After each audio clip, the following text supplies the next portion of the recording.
I'm Chris Blakely. I work with Savvy Ladies.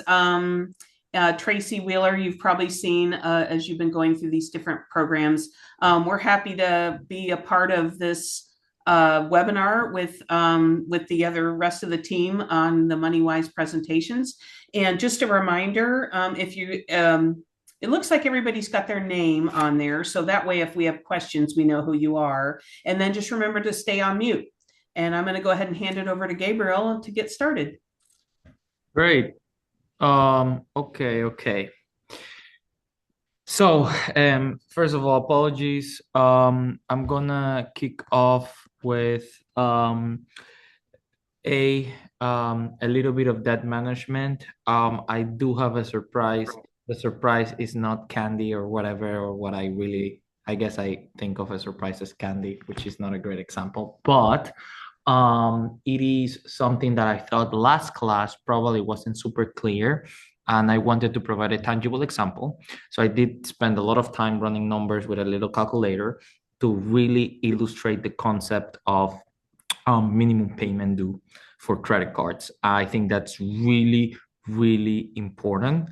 So I want to make sure that you guys understand how does making a minimum payment affect your balance, how does not making it affect your balance, and how does making the minimum payment plus just a little more can affect your balances. So I'm just going to show you an example that is going to put that into context, and then we're going to go a little bit into debt management and identity theft. I'm going to make a pause on debt management because I want to make sure that that class is very clear. And if there are any other questions, I know it's a heavy session.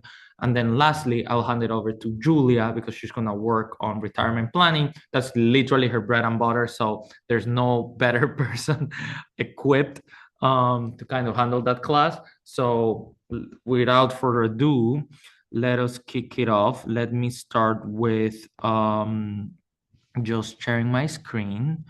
Let's see. I'm gonna start with this. Okay, so before we even go into the slides, I want to make sure that this is super clear. So I came up with this example.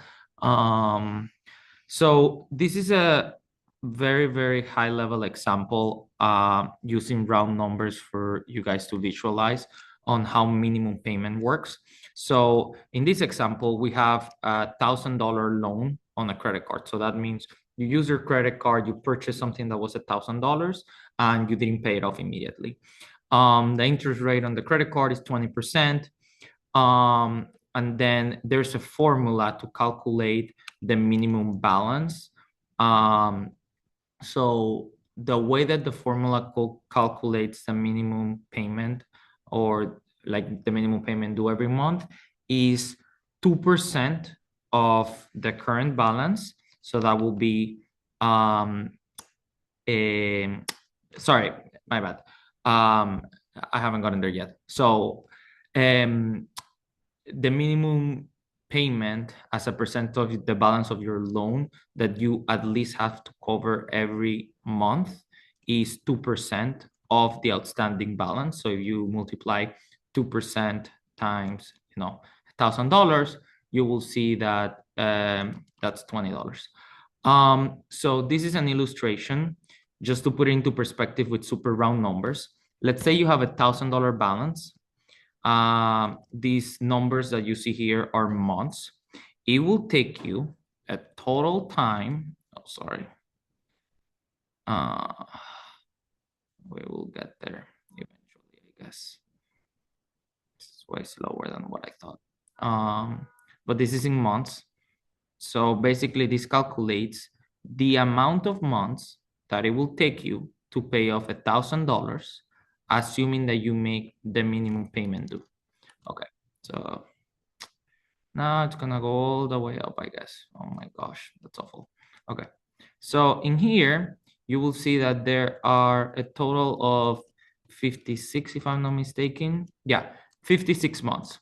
That means that if you have $1,000 on your credit card and you make the minimum payment, it will take you 56 months, almost 5 years to pay off that balance. That's how much credit card debt costs.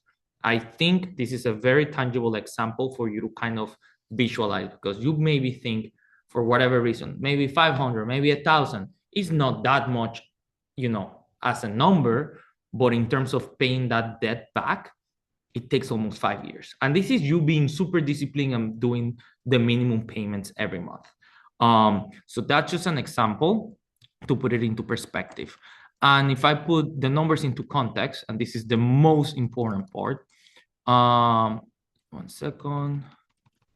So in here, your minimum payment every month is gonna be a factor of your principal. So it's a little more complicated, because as your balance decreases on your credit card, you will see that the payment amount decreases. But what I want you to conceptualize, and this is what I want to leave with you, is for the first month, when you're making a payment of $37, right? You will think, okay, if I'm making $37 of minimum payments, you will divide 1,000 divided into 37, right? To kind of like think about, okay, how many months would it take me to pay this $1,000 off, right? And if you divide that into 37 using round numbers, you're like, okay, it will take me 27 months, or it will take me a total of, 2.25 years. But you're like, hold on, Gabriel, you just said it's going to take me almost 5 years. What is the disconnect? Well, the disconnect is that as you're starting to make these payments, the full payment doesn't go to your principal on the credit card. It goes of interest. So that is something that is really important, because when I was talking about interest keeps growing and compounding, and it actually eats away from your payments if you don't pay and be disciplined every month with credit card debt. This is what I was talking about. And as you can expect, as time passes, more of your payments go towards, your balance rather than your interest, until all of your loan gets paid off. So just because of interest, your payments will go in time from 2.25 years that it will take you if everything went to the balance on the credit card, to almost 5 years, because there's a lot of the fraction of your payment that is going to your interest. So that is example number one. That is the disciple that is like super disciplined, is making the minimum payments, etc. And it will take them exactly 56 months plus or minus to pay off $1,000 of credit card debt with 20% interest. Now, let me show you two more scenarios just so you can see the example. And these little graphs, you will see this is the total payments. And this is the balance of the loan over time. As you can see, it decreases because you're paying it off. Now, the second example I wanted to show you is, let's call it, whatever, the bad disciple. It is not making the minimum payment required. So in this example, the first minimum payment required is $37 because it's just a factor of the $1,000 balance. Let's just say that, let me just put some examples here into context, because I want to make sure that it's not as a factor of the loan. So in this example, the minimum payment is $40. Now let's just say that you're not able to do the minimum payment. And instead of paying $40 every month, you're going to do way less. So let's just say $30, right? You could see here, if you have a minimum payment of $40, right? Your loan will take almost 3 years, 2.75 years to pay off. Only $1,000. Now, let's just say that you're paying $30 instead of $40 per month, which is below your minimum payment. It almost goes up by a full year. And there's going to be a point where most of the payment that you're pretty much doing goes to interest. And how do you find that? is this number. So let's just say that for simplicity purposes, instead of $16, you're paying $15 every month.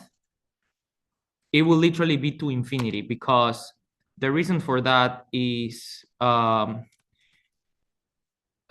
second. This is finicky, sorry.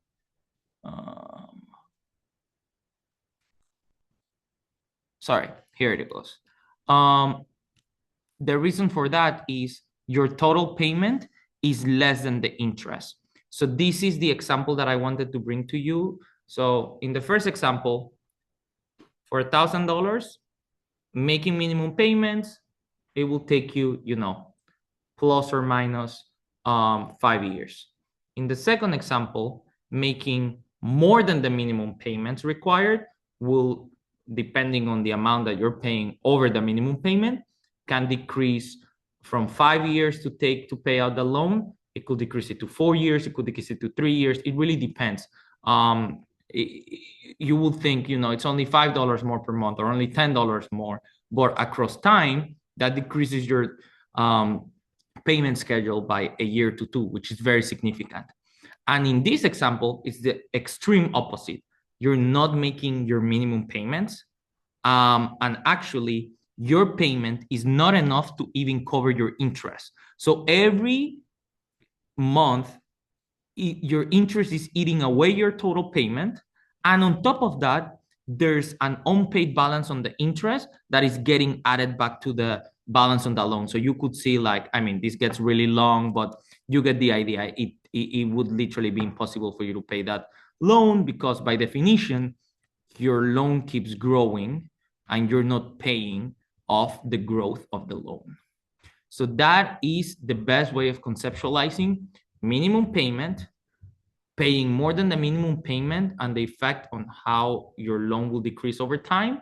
And number three, why minimum payment is important. Because if you're not making it, then your loan keeps increasing, and it could literally grow to infinity, to the point that your payment is not enough to cover the interest. So that's the easiest way of explaining why many people have trouble paying off credit card debt when it becomes so large, right? Because they're making payments, they're like, I'm paying $100, I'm paying $300. Doesn't really matter what is your minimum payment, right? Because if your minimum payment is $100 and you're paying $50 every month, that's a $50 unpaid balance that's getting added, and it keeps accruing interest. So that's what I was meaning when I was explaining this to you guys. I know it was really hard to understand if you didn't have like a concrete example in front of you. So want to make a quick pause and see if that all makes sense, if there's any questions, if there's any doubts about what I just said.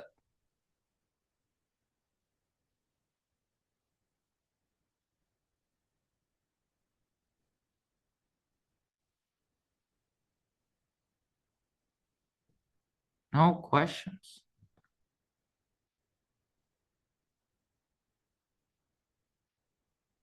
Questions on one. Questions on two. Sold to no one because nobody asked any questions. That's a financial joke. Okay. Well, if there's any other questions across time as I continue talking about this stuff, please let me know. I'm happy to go through this example again. By the way, it's not intuitive math, but it's the easiest way of understanding minimum credit card payments. And if there's something that I want you to leave with for debt management and credit card debt, I think credit card debt is the most common form of debt. And if you understand minimum payments, you will be very dangerous in a good way in financial journeys. Okay, so as I mentioned, this was my example that I kind of did in my own time. Last class, what we did was the activity on reading a credit card statement. So we're gonna just go on how to repair credit, plus or minus what goes into your credit score, quickly debt management, and identity theft. This is hopefully just gonna take me not more than 20 minutes. I don't know if my screen is sharing because it says that my screen sharing is paused for some reason. Let me see if I can share these. Oh, here we go. Great. Okay, cool. So let's go through, I'm at the bottom of my bucket in my financial journey. My credit is like really, really bad. How can I go about like working to repair it? We can all talk about different things on how to repair credit, credit reports, credit reporting, etc. The most important thing that you need to understand here, I'm gonna make it very simple, is what are the components of your credit score. If you do not understand the components of your credit score, you cannot repair your credit because by definition, you don't know what it goes into it. That is the takeaway of understanding debt management. So, okay, let's look into this pie chart. And we have different different credit metrics here. And I'm going to demystify everything in a very simple manner for you to take it away. And kind of like my homework to you is looking at your credit report, looking at these factors. Luckily, some agencies will tell you like, oh, this is not optimal or this is good, but not very good. So you will have a sense of which of these metrics you have to focus on to kind of improve your credit. So let's start with payments history is the biggest one. Making payments on time. So what does that mean? That means that if you have a credit card and you made $1,000 purchase in my example, you should pay off that purchase before the statement closes and it carries a balance and it accrues interest. If you're not doing that, then it means your payment history is not great. The other example is if you have a loan, and you're not making the interest payments, you miss an interest payment, that is payment history. So payment history is one of those things that are as good or as bad as you can make it. So if your question is, well, I don't have any, credit card debt, I don't have any loans outstanding, etc. Like, how are lenders gonna know if I have a good payment history? Well, plus or minus here and there, you'll have a credit card and you'll have a balance. It could be like $5, doesn't really matter. If you pay that balance and then your balance goes to zero, that payment gets reported to the credit rating agency and then it shows off as like you paid. Even if it's $5, how minuscule it was, it doesn't really matter. So all they want to see is when you get credit, you're paying on time. It sounds very simple, right? But in practice, people don't really understand what this means. So payment history is 35%, and then amounts owed is 30%. And the reason is they want to understand how much as a borrower you are borrowing as a percentage of how much credit is extended to you. So in my example, let's just say you have a credit card that is a $10,000 credit card limit, right? And buy something that was worth $1,000 and you didn't pay it off and the balance is $1,000 right now. That's 10% of your credit limit. Usually that will not raise a flag if you pay it on time. Usually the rule of thumb is less than 20 to 30% of utilization on your credit card is considered healthy, plus or minus. Again, the less you carry is better, but if you have to carry, don't carry 75% of your credit card because that shows that like you are borrowing a lot as a percentage of the credit that you're extending. And that's probably not a good sign because when people are borrowing that much, that means that they don't have the money to pay for something. And that means that probably they are not a good credit. So that's what that means. So those two factors, if you literally pay on time and you're borrowing low amounts based on your credit card limits, basically covers 65% of your factors, which is really important. Then we have the three other more tricky factors, I call them, which is the remaining 35%. Number one is the length of credit history. That means that let's say you get out a credit card, you just applied, you got approved, congratulations. Your credit card, and that's the only type of credit you have. Your credit card history length is 0 months. Once 1 month has passed since you have the credit card, it's 1 month, and so on and so forth. Of course, people don't have one credit card. They have 10 different credit cards. So what the credit bureau does is they take the average of all the credit of how long you have had the credit cards for, and that's how they come across your length of credit history.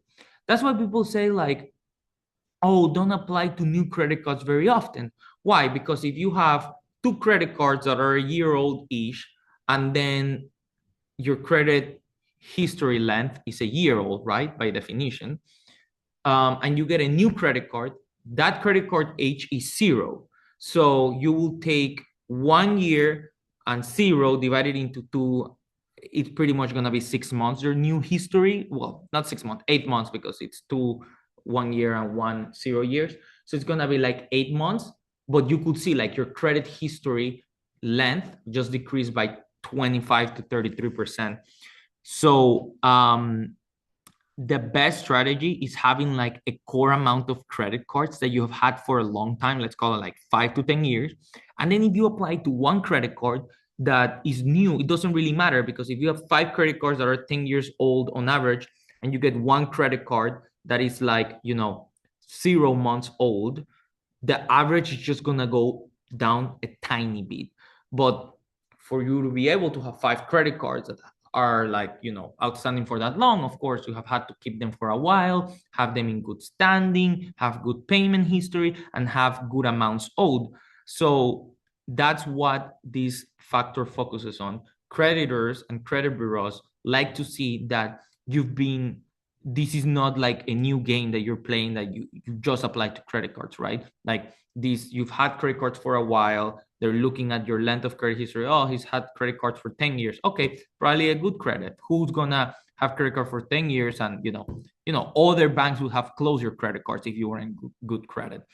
And then the other two factors, type of credits used, that just means like creditors like to see not only credit cards, like if you have a loan, that could be beneficial because it adds to the mix. Like, oh, it's not only credit cards, you always have like a loan or a mortgage or whatever. It's like the credit mix. They want to see that there's different types of credits, because different lenders assess different capabilities of you as the borrower. So if they see that there are different types of lender all extending you credit, that's probably good, because everybody agrees, consensus, that you're a good borrower. And then new credit, that's 10%. That means how many new accounts you have opened in the recent history. Is usually 24 months. The rolling, like if we look back 2 years, how many credit cards have you applied or gotten in the past 2 years? The reason I say that is important is because, if I have 10 credit cards and I'm constantly applying for new cards, that's not great in the creditor's view, because they're like, well, why is this person applying for new credit? Like, is there something fishy going on? Like, that's kind of like the train of thought. Again, if you play like the rewards points game and you're always applying for new cards, that's a separate issue, and you have to be able to manage that. So, for example, for me, that's something that I really struggle with, because I have good payment history, good amounts owed, but my length of credit history is not great because I'm applying to credit cards here and there. So like the average keep going down. So that's something that I identified in my credit report that I have to work with. I used to apply to at least one credit card every 6 months. And I was like, okay, this is too much and getting out of hand. So I have, slowed down that a lot to make sure that I'm also tackling in my financial journey the aspects that I have to improve on my credit score. Does anybody else have any questions about what I just said on the credit score components?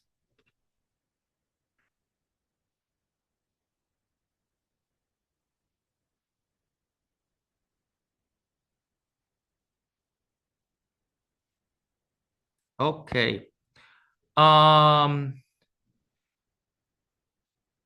These are some questions to ask about like credit card comparisons. That just means like if I have one or another credit card, like how to compare. I think I gave an example about like annual fees, benefits. Like you guys have to see like how much your particular situation matters. And my example was, I don't know if you remember, like if I dine, five, like for example, let's say that I have one credit card that has no annual fee, right? And gives me like fine benefits.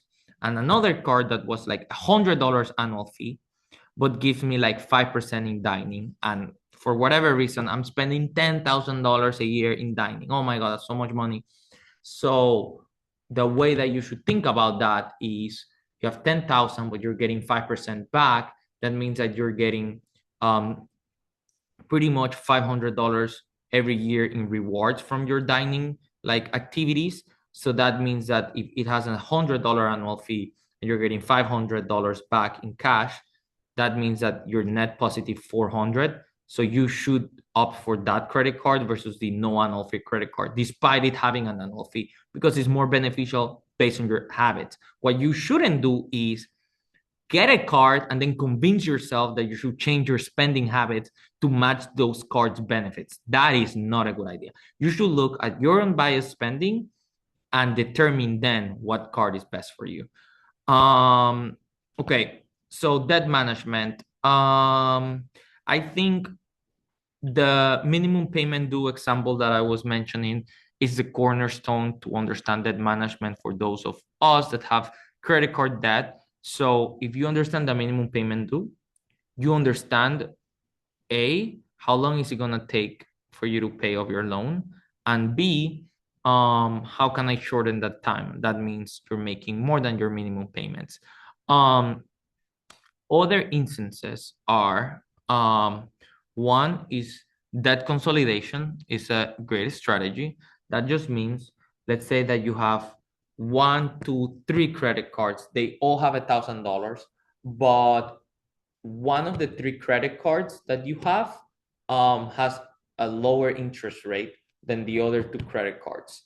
What you could do is transfer the balance from the two credit cards into the lower interest rate credit card. Why? Because A, makes it simple to track. You have only one credit card that where you owe 3,000, it's easier to pay off, it's easier to calculate. You don't have to have three minimum payment dues. Can you imagine? It's just a headache. I got a headache thinking about it.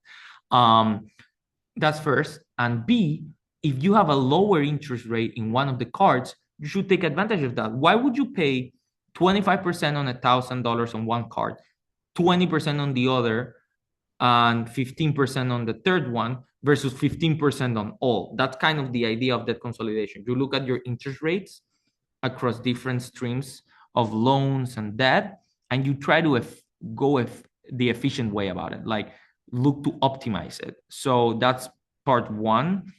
And then another way, I am not giving you advice, but I have found this is for those that have medical debt, you will be very surprised when they send debt to collection, the negotiation tactics that you have on your hand. I think somebody else mentioned this last class that like, if you call like your, or two classes ago, like if you call like your internet provider, they'll give you a deal or something like that. When you get a debt collection, you have to understand that the person that bought that debt bought it at a significant discount to what you owed. So that means that if you owed $1,000 to Mount Sinai or whatever, and the debt collector is like, they sold me the whatever debt collection, you owe $1,000. You should call them up because this is a great opportunity. Every evil comes something good. Guess what? They didn't buy it for $1,000. They probably bought it for $100. So you could probably reach an agreement with them and pay them 500, and that means you just save 500.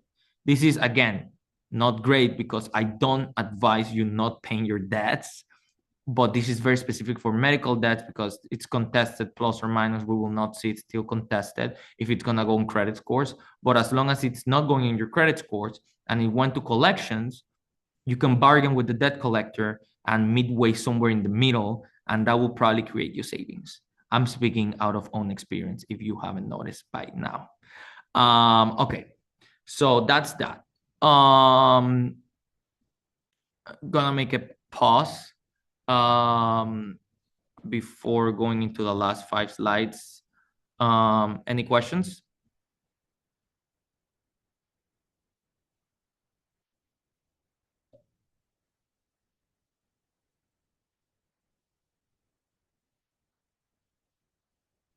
Okay, Sarah, go for it. Thank you. Good evening. I just want to ask, will you share the material because I couldn't enter before and I came a little late. Yeah. Okay, thank you so much. Oh, okay. Chris or Julia, do you have the materials? Yes, I do believe the materials will be shared, and this class is also being recorded. So, I think the recordings will be shared, Okay. all four sections. I will come back with confirmation on where that sharing will go on, if it's on the website or via email. Sarah. Thank you so much. I also attended the last week and I haven't received the material. So that's Mm. why I was asking. Was Tracy sending that out, or were you guys sending, or maybe Victor? I believe Tracy might have. Okay. I can double check with her. I'll take a note to check with her, Julia. Thanks, Chris. And do you know where Okay. the recordings are being posted? I do not, but I can find that out too and let you know. Thank Thank you. you. Thank you so much, all. Thank you. Of course. Any other questions?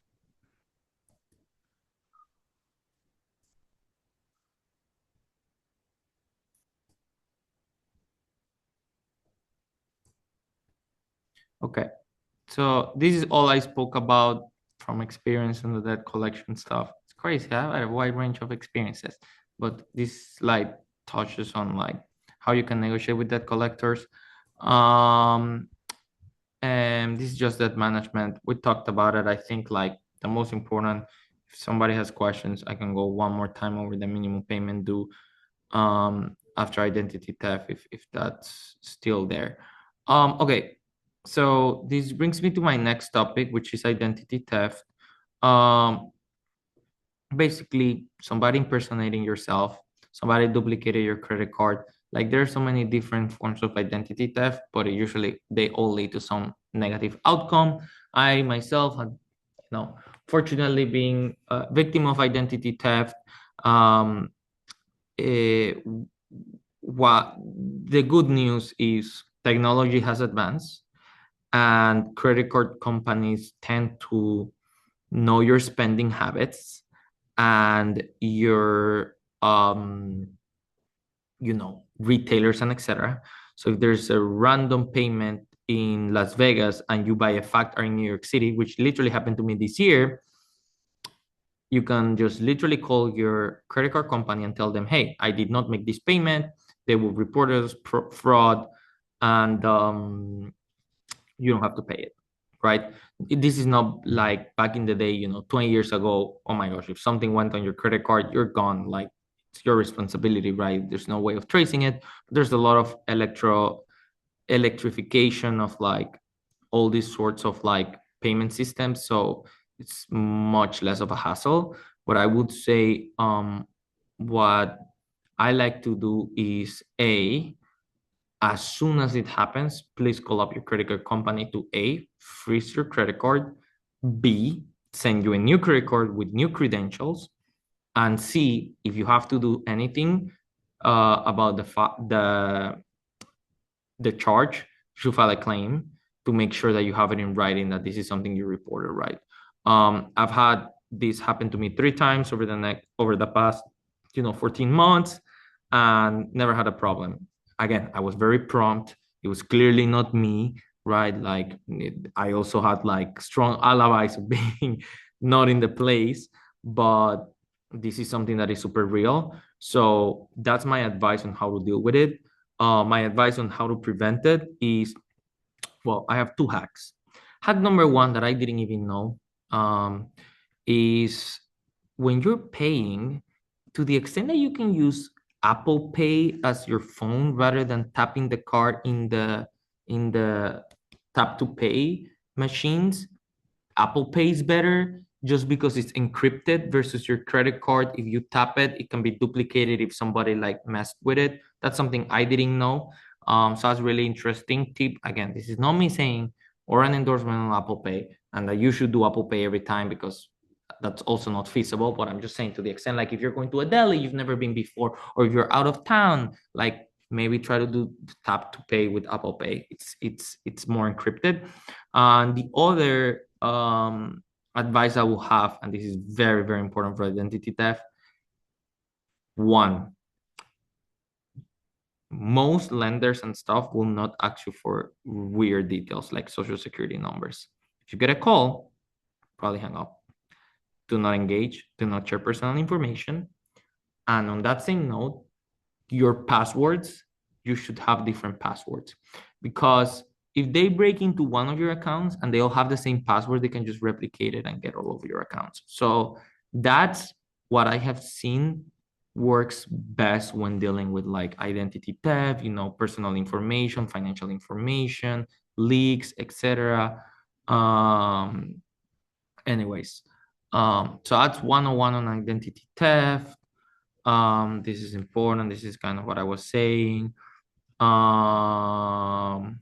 And then one other thing I wanted to mention, this is something very helpful for you to know, is if you have anything on your credit card report, your credit report, oh, I opened an account or etc., and that's not an account that you open, because people will try to do that. Like, I don't know if you've seen like I don't know, I see a lot of murder mysteries or whatever, but like people will like open accounts on like somebody else's name, get a credit card mailed to them or a different address because they forgot to change their addresses, the victim, and then they get a credit card, they go purchase a bunch of stuff in somebody else's name, and then they're stuck with $10,000 in debt or whatever.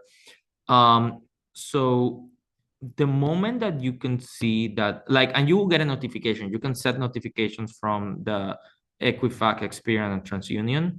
Like if somebody like open a new account or like whatever, you can get notifications.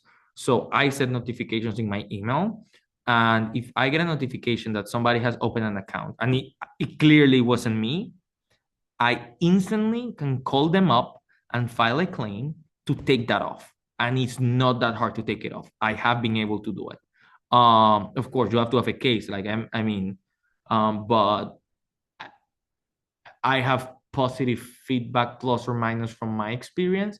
But I think I will caveat that you have to act promptly. You cannot let that sit. And the way that you act promptly is just send your notifications, like notify me via email every time an account is open or whatever. And that way, like, you'll be able to kind of like act really quickly. The last thing I would say that is really, really important for you to know is when you're traveling outside of the US, you should call your banks and let them know that you're traveling. Because the worst thing that you want to have is you're traveling and your credit card is frozen. And trust me, probably you can't call them up, right? Because you're in a foreign country and you want access to funds and etc. And B, very rarely should you use a foreign ATM, because to the main point, it may scan your debit card information, that's access to your direct bank.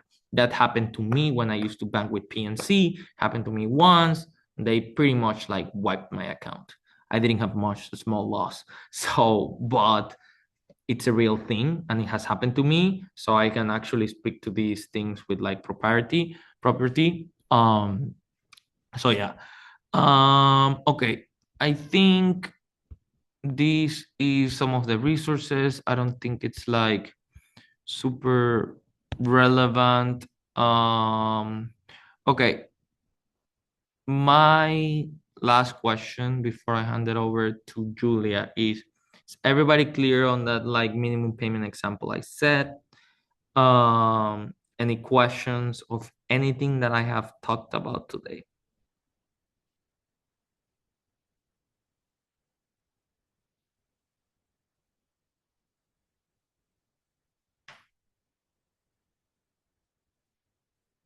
Okay. Well, hopefully not everybody's not confused and they really understand everything and they really liked it. So well, without further ado, I'm gonna hand it over to Julia to go over retirement planning. Thanks, Gabriel. Hi, everybody. It's nice to be back. I was not here last week. I'm sure I was missed. No, I'm just kidding. So today we were going to go over some retirement information and planning. That was supplemental as Gabriel actually just ended kind of the four main pillars of the course. So before jumping into retirement, I just wanted to see if anyone over the last 4 weeks has any questions that we should spend some time talking about before jumping into retirement planning, as it's kind of supplemental to the class.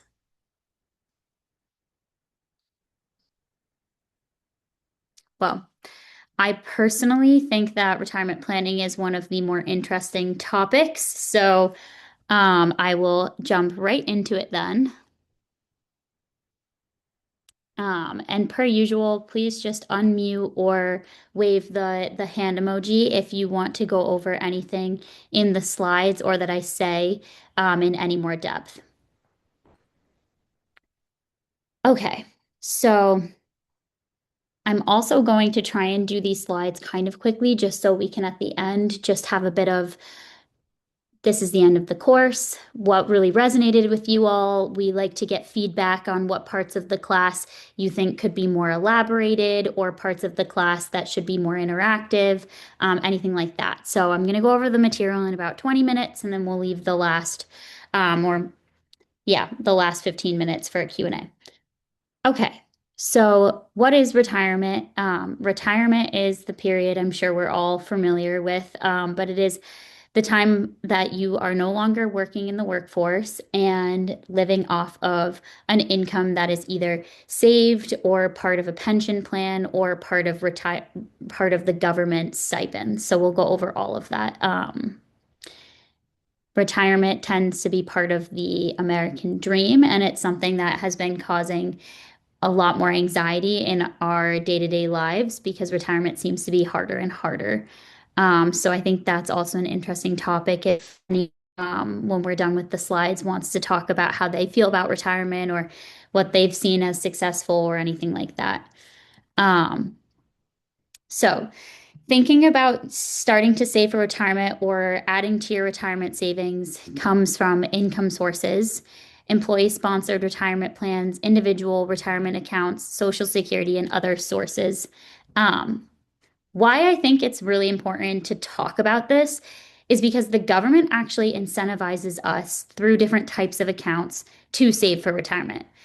This happened, if anyone's a history buff, during the Great Depression when we needed to build out a social safety net because there were so many people starting to graduate the workforce and there wasn't enough safety net to help these individuals continue to live and have income to eat and to live in their apartments or their houses.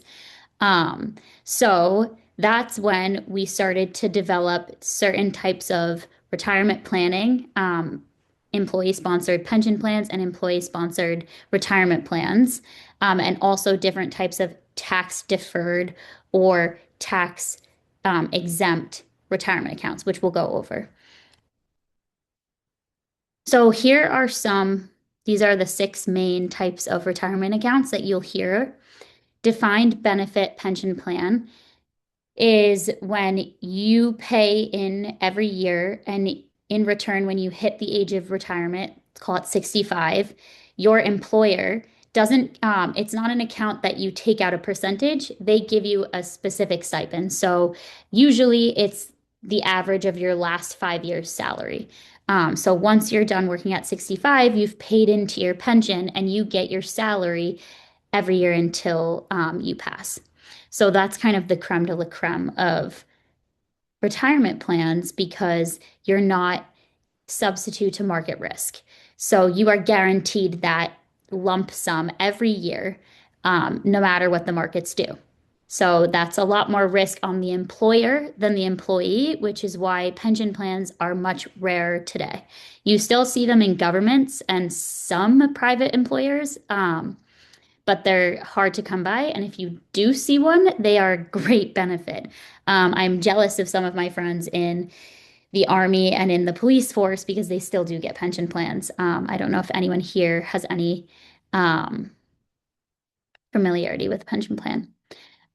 Moving along, 401k is probably the most common type of 401k. This is an employee-sponsored plan, which means The employer gives you the option to pay into a 401k. The employee puts a certain amount of their paycheck, it's usually a percentage, into this plan. It's usually in the markets, so it's invested.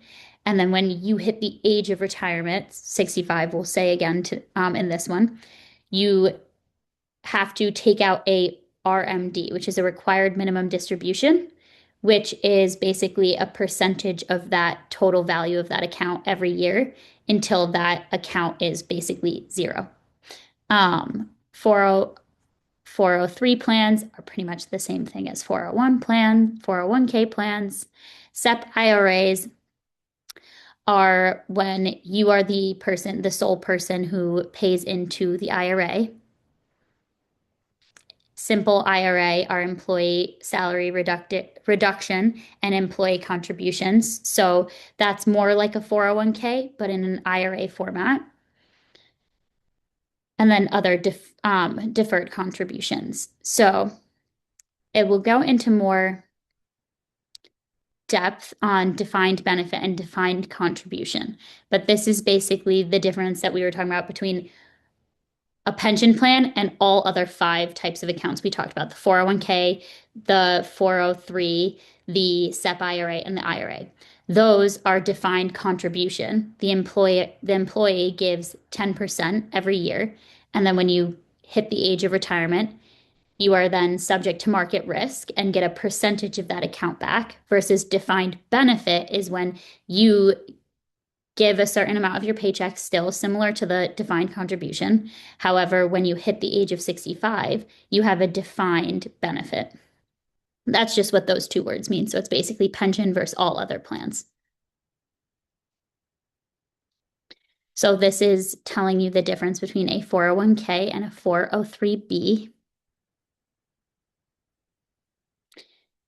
The main differences, I would say, is a 403b is more of a public employee plan, and with less benefits. So a 401k is a more common corporate retirement plan. And the one thing I want to draw your attention to is the employee puts part of their earnings away. The employer often can have something called matching.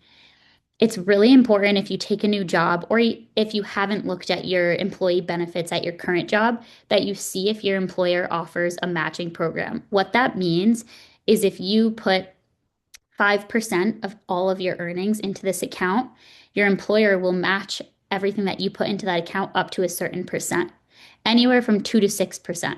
So if you're putting 6% of your salary and you make 50K, your employer is going to give you that 6%. So you're really putting away 12%. So that type of additional income into your 401k can really help compound. It is really free money, which brings me back to what my earlier comments about why the government incentivizes us in certain accounts to save for retirement. So I want to pause. I think this is in the slides, but I just kind of want to talk about it before we get to it, is the different types of tax benefits to putting money away in these accounts. So what I mean by that is a traditional 401k is pre-tax money. So if you make 50K and put away 5K into this 401k every year, your taxable income is now 45K, because that 5K is sheltered into this tax deferred account. So that's the government saying, you get a break this year because we are giving you this break because we're proud of you for saving for retirement. In the future, when you draw on those required minimum distributions in the future, you will pay income tax on that income. But again, that is delayed taxation. So it's the way that the government incentivizes you to plan for retirement.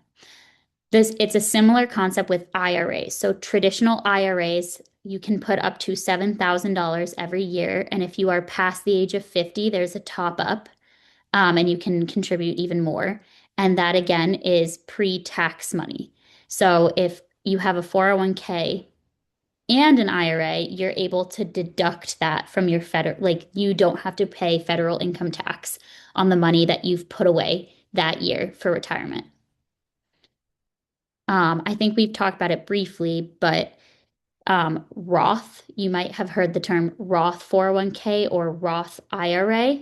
And what that is instead of it's after tax dollars that you put into the account. So you've paid your federal income tax on these dollars in 2025, but then it goes into the account and it grows. And then when you pull it out, you don't have to pay taxes. So it's paying the taxes up front for future benefit of no taxes versus a 401k and IRA traditional plans give you the benefit of no taxes in year one, and then in the future you pay taxes. That may be something that we're all familiar with, but I think talking about these because everyone can open up a Roth and a traditional, and the benefits, the government is basically incentivizing us to save for our retirements in these types of accounts. So I think they're really powerful and they get me jazzed. Okay. So this is going through, I had mentioned IRAs, you can contribute $7,000 a year. And if you're over the age of 50, you can give another $1,000. So you can put $8,000 away in an IRA. Similar to that, 401ks are also capped. So you can't put 50% of your earnings because, again, you're not paying taxes in the year that you put this money away. So you'd be sheltering most of your income from taxes. So the way that the government make sure that doesn't happen and no one's kind of cheating these accounts, they put caps on them. So you can put up to $23,500 into a 401k or 403 plan, and your employer cannot match more than $70,000. Like the max is $70,000. So they can't double the money you put in if you're already maxing the 23,500. And these numbers do go up every year with inflation because it gets more and more. The cheese just keeps moving down the road for how much you need to save as an American for retirement.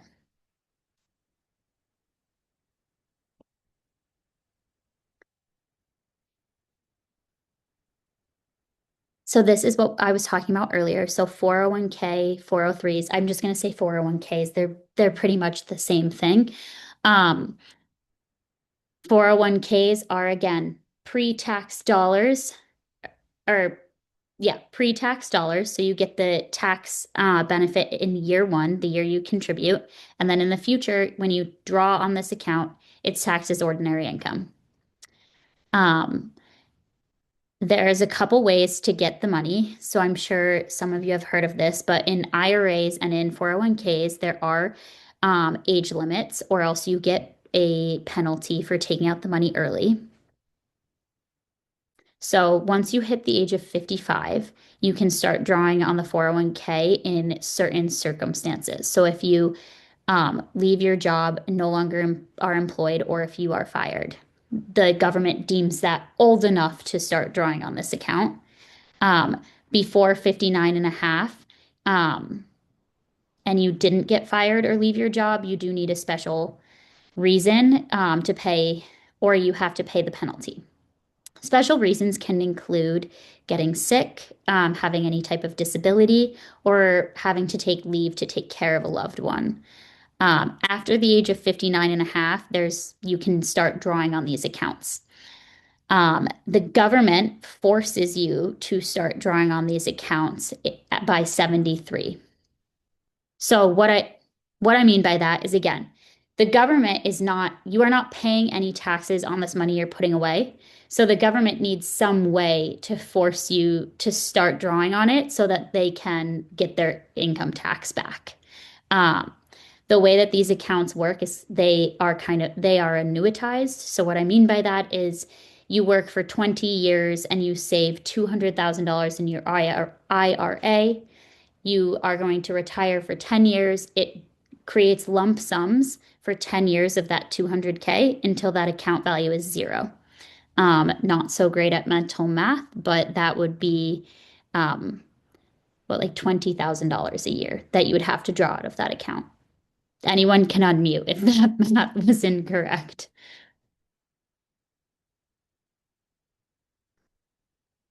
So this goes through the special situations on when you can draw earlier.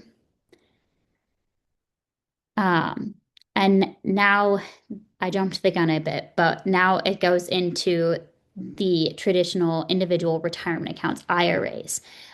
So again, these are accounts that are non-employee sponsored. They can be, but you can also open up an IRA without an employer.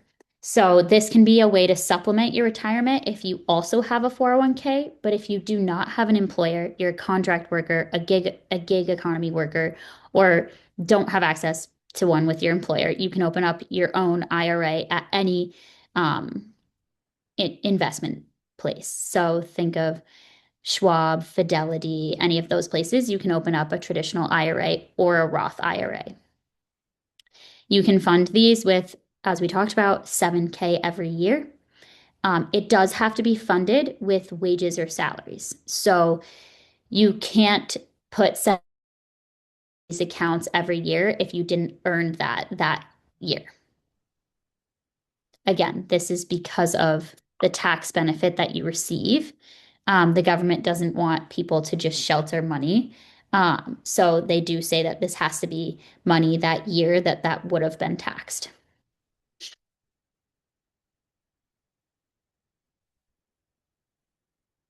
So this is a little bit about thinking about IRAs and Roth IRAs.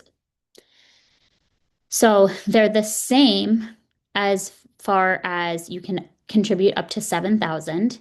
If you are above 50, you get that additional 1,000 to top up.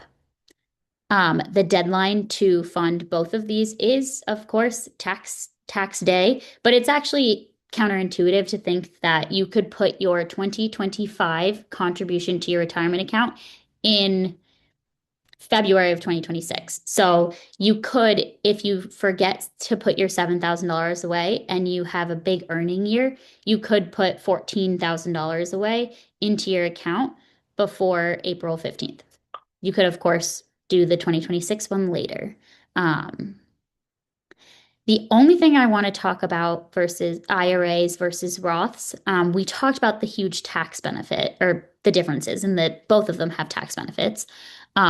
Roth IRAs do not have the same penalties for not withdrawing as traditional IRAs.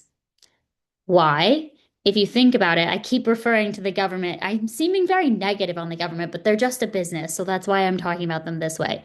Is that the Roth IRA, you're putting after tax dollars into this account. So the government's already got their taxes on that money. So they don't care when you start drawing it. Therefore, you don't have to start drawing it by 73 like you do in a traditional IRA. Sarah, I saw you came off camera. I don't know if you have any questions. No, thank you. I'm trying to understand because I'm an immigrant and it's a kind of new for me all the system. So yeah, I'm trying to understand all the time. So I Yeah. appreciate you're asking. Yeah, and I'm happy to repeat anything or go over certain things. I am so adamant that this is one of the more important things because again, it's the way that the government is incentivizing us to start planning for our futures. And retirement is such a stressor on most Americans. Because unfortunately, there is going to be a day that we're no longer able to work like we are today to take care of ourselves. And that is inherently a scary topic. And so being able to kind of start to think through how you're preparing your family and yourself for that is really powerful. And it's free money. The government is incentivizing to take advantage of certain types of accounts.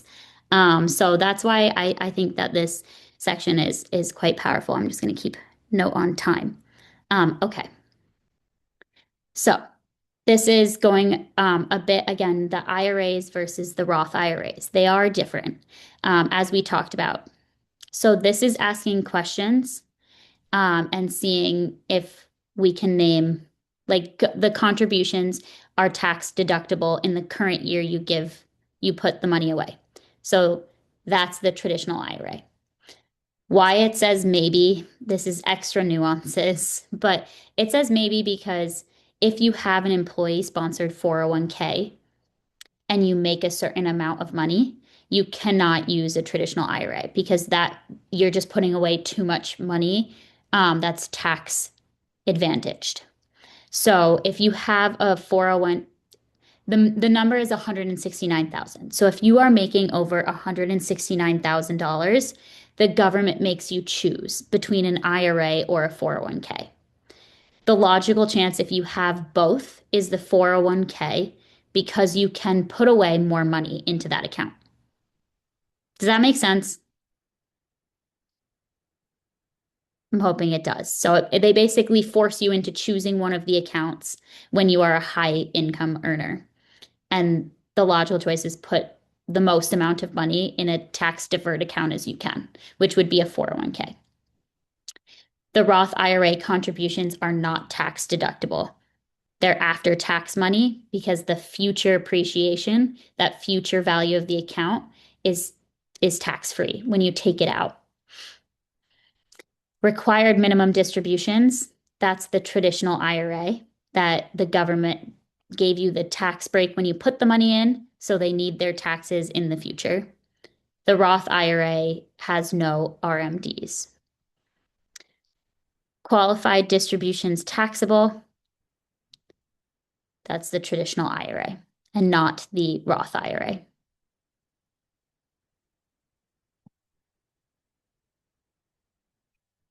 So when you are thinking about opening up an IRA for yourself, I think this is really helpful to think about. You can open one up at any bank or any type of investment shop or brokerage shop. You can open up a brokerage account and it can be in the title of an IRA or a Roth IRA. And what that means is you have access to investing your cash in the markets.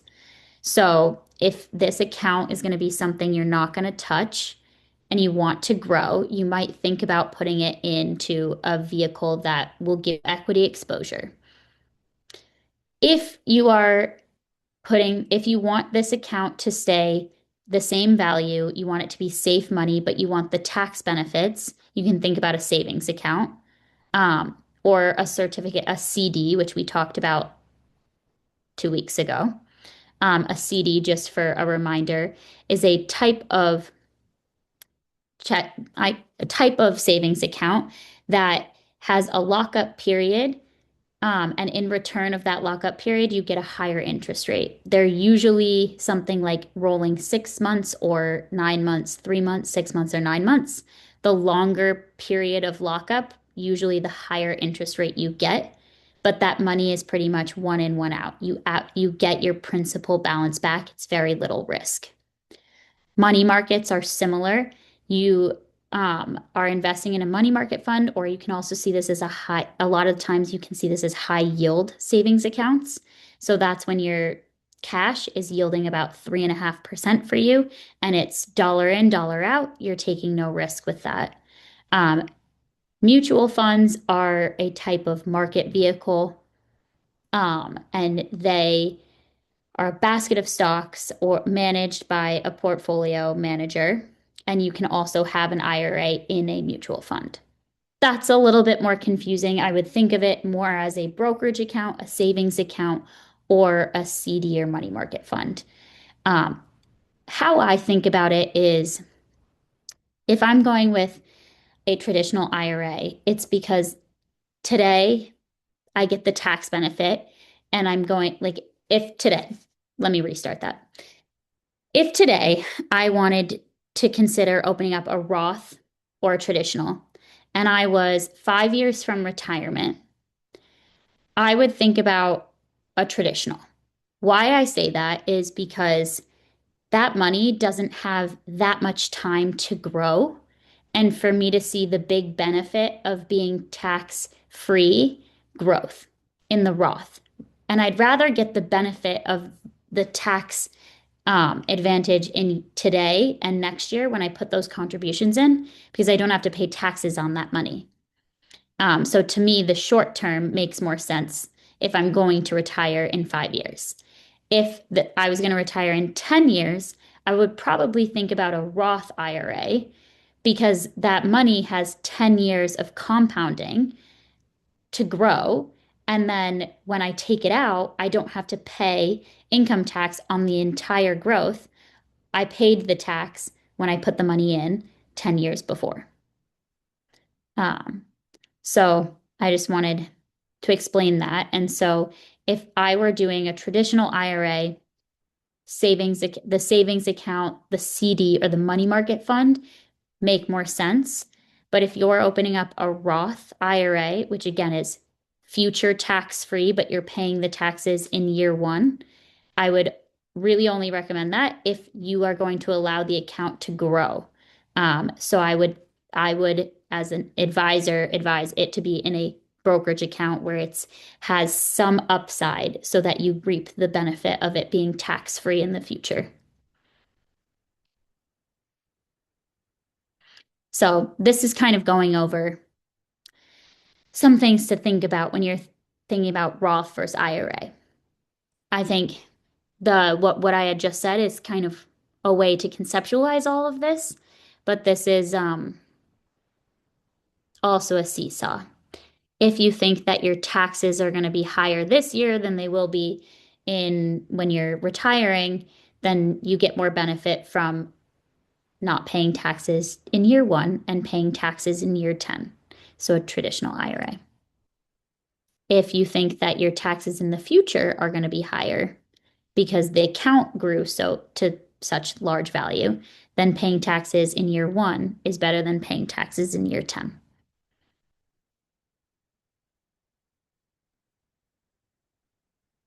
So this is just, again, it's really hammering in the point just because it is really important to understand the difference between a traditional IRA and a Roth IRA. This is showing you the difference. This sample person, Monique has $60,000 in a traditional account and $60,000 in a Roth. She can contribute $6,000 each year, so she puts $6,000 in both. In year one, we'll call it 2025, she gets that tax deduction on the traditional, but she doesn't in 2025 for the Roth. She already paid that. So her taxable income is $54,000. And in her Roth, if she does a Roth, her taxable income is $60,000.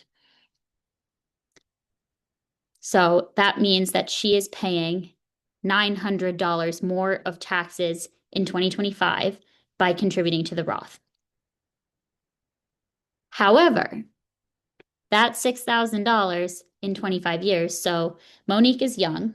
She's not going to tap on this money. She's 45. She doesn't need this money until she's 40, until she's 65. We'll continue with the 65. She's 40. She put the $6,000 away. When she draws this money in a traditional, she owes income taxes. So she will owe $4,885 versus if she put in the Roth when she's 65 and starts drawing on the account, she does not need to pay any taxes. So it's basically valuing the 900 today versus the 4,000 in 25 years. So it's hard to really conceptualize which one will be best for you because delayed gratification, 900 feels better today. But when you think about it, almost $5,000 in 5 years, that really can start to make the Roth versus traditional come to life. Does anyone have any questions on that? I have a question. Sorry. Yeah. So if I want to get this IRA Roth, do I have to make it through my employer, or can I do it through my business, or how is the way I can access to an IRA Roth? Yes, absolutely. So, I would check with your employer benefits.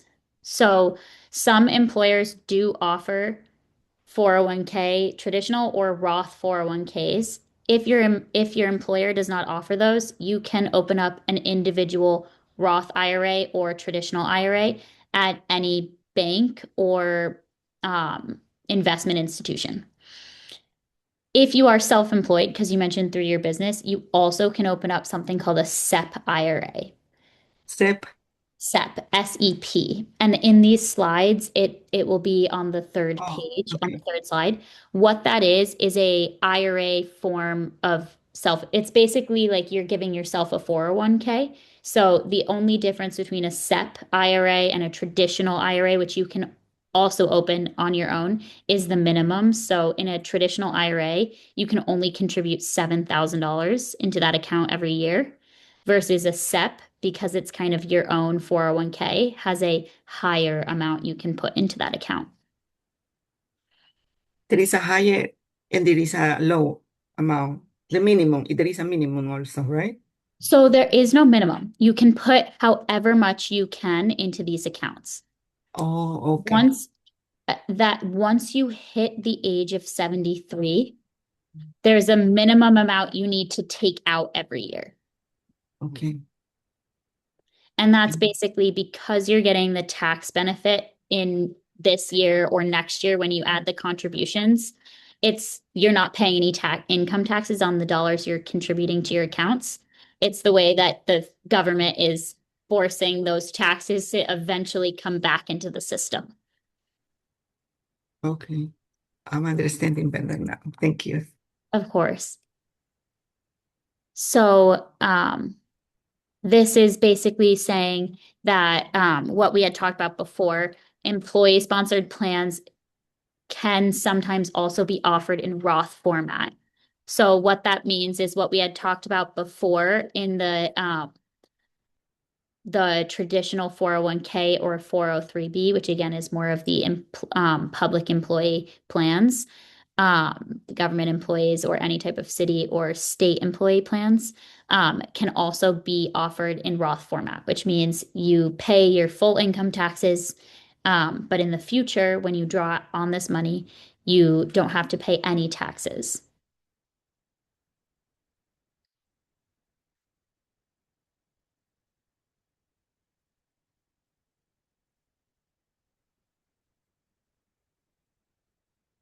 So this is a little bit of a nuance, is if you have a 401k at your employer, I apologize, my dog does this when she gets frustrated, she throws her bone on the ground.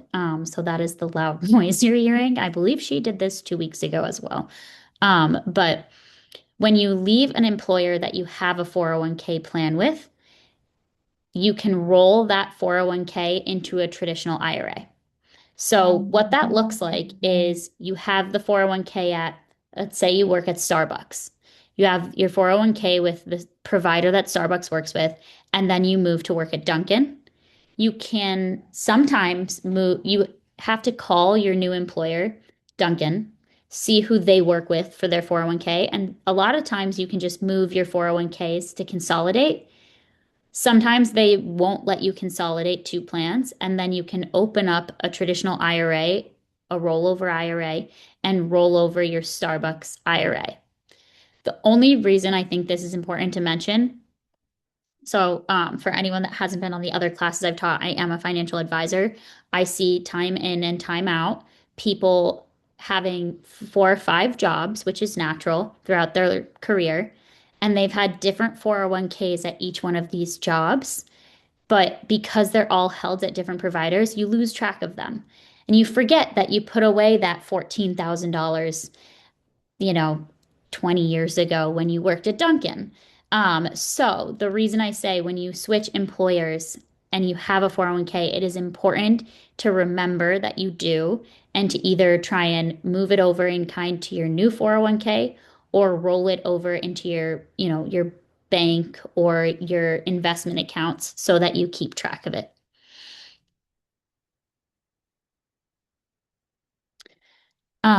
So we're not going to do the activity tonight just in the span of time, given that this was kind of a supplemental section and we want to give some time for Q&A. So really quickly, I want to touch on Social Security. It is another form of income that we get as people who have paid into Social Security. What Social Security is, it's a tax that you get on your earnings. It's usually about, I think it's about 2%. You pay into it for, I think it takes 20 years of earnings. And then you get a coupon when you hit the age of retirement. You can draw on Social Security, and it's a certain amount every month that you get from the Social Security Board. Again, this came out of the Great Depression when we realized there was no social safety net for our citizens that no longer were working. So it's a way for the current people paying into Social Security can take care of our older citizens. You have to pay into Social Security for at least 10 years to be eligible for any benefit. The benefits are determined by how much you have paid in. There are certain brackets. And without getting into too much detail, you can start drawing on Social Security at 62 and you can wait until 70. This is a big debate on whether or not you should wait or you should draw. The debate is, first of all, if you need your Social Security, always draw.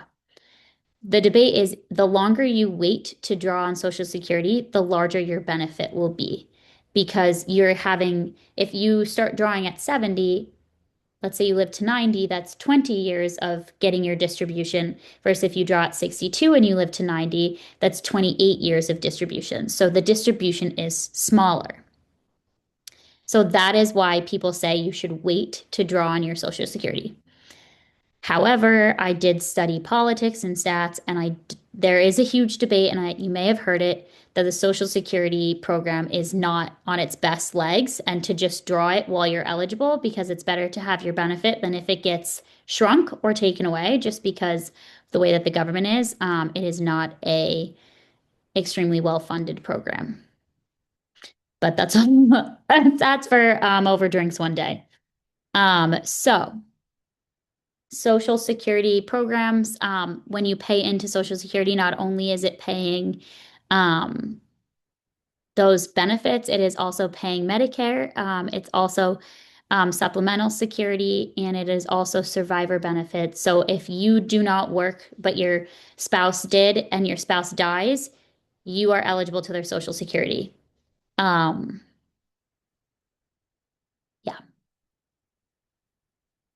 So this is again, how much do you, so to wrap up retirement, how we started, there's a lot to consider when you're thinking about what is that number you need to save to get to retirement. Some of the common things to think about are what we had talked about in the second week, which is thinking about your absolute needs as far as your spending, and how much that every month is, and working backwards to understand how much you would need every year to be able to afford your lifestyle.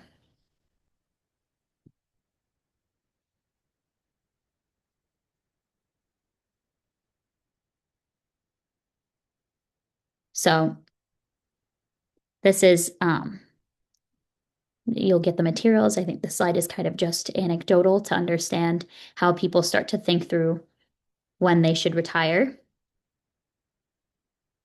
So the number one thing about saving for retirement is starting as soon as you can. It's never too late, but the earlier you start saving, the more your money will compound and the more your money will grow.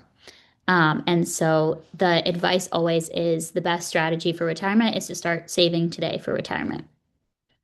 So when we had talked about creating our budgets, we said to have, you have your emergency fund, your goals, and I always have one of my goals is retirement. So that is a wrap up on retirement. I'm sorry it took a little bit longer than I had said it would. I think it's really important, but that's just my biases. I will stop sharing the screen now so that I can see everybody. With our last bit of time together, if anyone wanted to unmute and talk about anything they found it can be throughout the past 4 weeks. It can be just today, like any topics you found extra interesting or something that you wish Wise went further into detail on, something you want to take away and learn more about, any type of feedback. I know Gabriel and I would love to hear it. And if not, if there's anything we can talk about as a group. And then Sarah, just in general with the SEP IRA, that's something that you can also, there are different platforms that can help you think about your taxes. I know H&R Block does a tax package for free to consult with, and they can also recommend if a SEP IRA is right for you, or if they would just recommend a traditional. So Amanda, I can answer your question. A lot of times that a minimum investment that you're referring to has to do with the actual investment that's underneath the IRA itself. You can open an IRA with very little money, like $10, $50. There's no limit, at least on the low end of what it would take to open an IRA. Once you go to pick the investment that you're going to put your money in, whatever mutual fund or exchange traded fund or stock that you're going to actually invest in, that's when you might run into those minimums. So just getting the IRA started, you can do with any amount of money. But once you go to choose an investment, there could be limitations. And that's something that like Julia, Gabriel, myself could help with as part of a Savvy Lady volunteer network. Oh, okay. All right. Cool. Well, thank you for that. That's a little better. I couldn't understand how all these people are putting this in when I can't scrape that together to save my life. So thank you very much. I think that does conclude us for today and the last class of this 4-course WISE program. I know Tracy had mentioned this on the first one, but congratulations. I am always so honored to be part of WISE and now part of Savvy Ladies. A huge round of applause for you all taking time out of your days. We all have busy lives, and especially now in the holiday season, to learn more about financial literacy and put your guys' families and yourselves first. It's incredible. So I hope you continue on your journeys and know how to get in contact with any of us if you need anything further. If people do have any further questions, like Julia mentioned, Savvy Ladies is always a resource out here. That you can enter a question and get help with pretty much anything you need help with that's financial advice related. So feel free to use that resource. It's perfectly free and they're not limited to one question.